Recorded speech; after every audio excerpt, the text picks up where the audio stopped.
Red সির তীরে অবস্থিত এক অসাধারণ শহর জেদ্দা।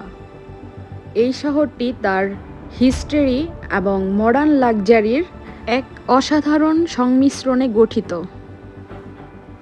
জেদ্দা শহরটি সৌদি আরবের পশ্চিম উপকূলে লোহিত সাগরের পাশেই অবস্থিত।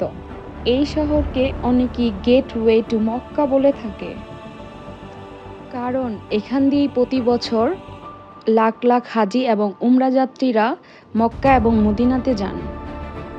প্রায় 2500 বছরেরও বেশি আগে জেদ্দা ছোট্ট একটা মাছ ধরার গ্রাম ছিল। পরে 7ম শতাব্দীতে ইসলামের খলিফা উথমান বিন আফান জেদ্দাকে মক্কার প্রধান সমুদ্র বন্দর হিসেবে ঘোষণা করে। তখন থেকেই এই শহরটি ব্যবসা বাণিজ্য এবং হজ যাত্রীদের জন্য গুরুত্বপূর্ণ একটি বন্দর হয়ে ওঠে।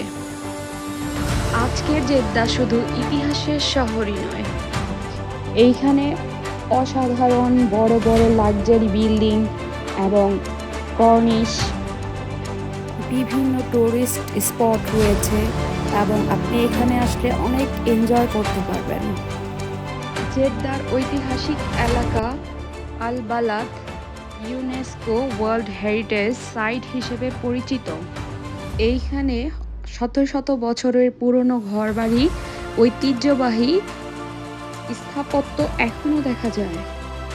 এছাড়া জেদ্দায় রয়েছে বিশ্বের অন্যতম উঁচু ফোয়ারা কিং ফাহাদ ফাউন্টেন, যা সমুদ্রের মাঝখান থেকে আকাশের দিকে পানি ছুড়ে দেয়, আর এটা অনেক কিলোমিটার পর্যন্ত যায়।